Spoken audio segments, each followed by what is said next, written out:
Mapagpalang araw po mga kakalingap at mga ka-viewers. Isang beneficiary ng Team Kalingap na huling umiinom ng alak. Sino naman kaya ito mga kakalingap? Yan po ang pag-uusapan natin ngayon sa video na ito mga kakalingap. Isang mapagpalang araw po sa atin lahat at kung bago ka pa lamang sa aking channel baka pwede pakisubscribe at maraming salamat po sa mga patuloy na pagsuporta sa aking channel. May isang beneficiary pala ng Team Kalingap na nahuling umiinom ng alak mga kakalingap.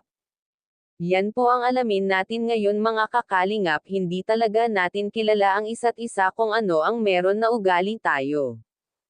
Kaya sa pagsisiyasat ni Kuya Rab sa mga beneficiary niya ay may isang K-Angels ang nakitaan na ang perang binibigay ni Kuya Rab sa kanila o sa ating beneficiary ay winuwaldas pala nito, at ginagamit sa mga luho niya katulad na lamang ng nakita ni Kuya Rab na isang video na may nag-send sa kanya na ang isang beneficiary niya ay nag-iinom at nag-i-enjoy gamit ang pera na binibigay niya at ng mga sponsor. Hala, sino kaya ito? Kaya nagkwento si Kuya Rab sa kanyang live na kung sino nga itong beneficiary niya ay dapat itigil na ang ginagawa na pagwawaldas ng pera. Hindi nga muna pinangalanan ni Kuya Rab itong beneficiary niya baka sakaling mabago pa ang takbo ng kanyang buhay sa pamamagitan ng pagpapayo ni Kuya Rab.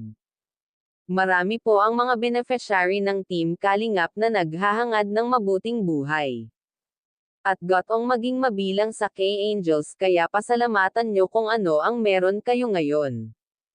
Huwag nyo sayangin kung ano ang mga blessing na darating sa inyo, sa mga sponsor na laging nagbibigay at nakaalalay sa inyo. Salamat ng marami sa mga sumusuporta. Yan lang dapat na pinanghahawakan ngayon, ang pagtiwala sa Diyos para makaahon tayo sa kahirapan.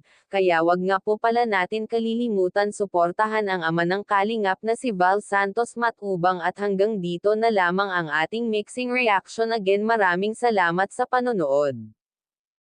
Meron tayong mga bago na scout and minsan natatagalan yung pagbalik natin. Kasi ganito po, minsan po meron tayong mga na-scout na akala natin ay karapat-dapat.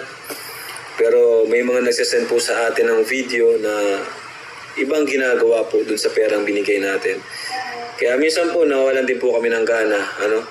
Kasi yun, may mga nagsasend sa amin ng video na ganito pala yung ginagawa. Pag wala kami, yung perang binigay namin ay pinang-iinom.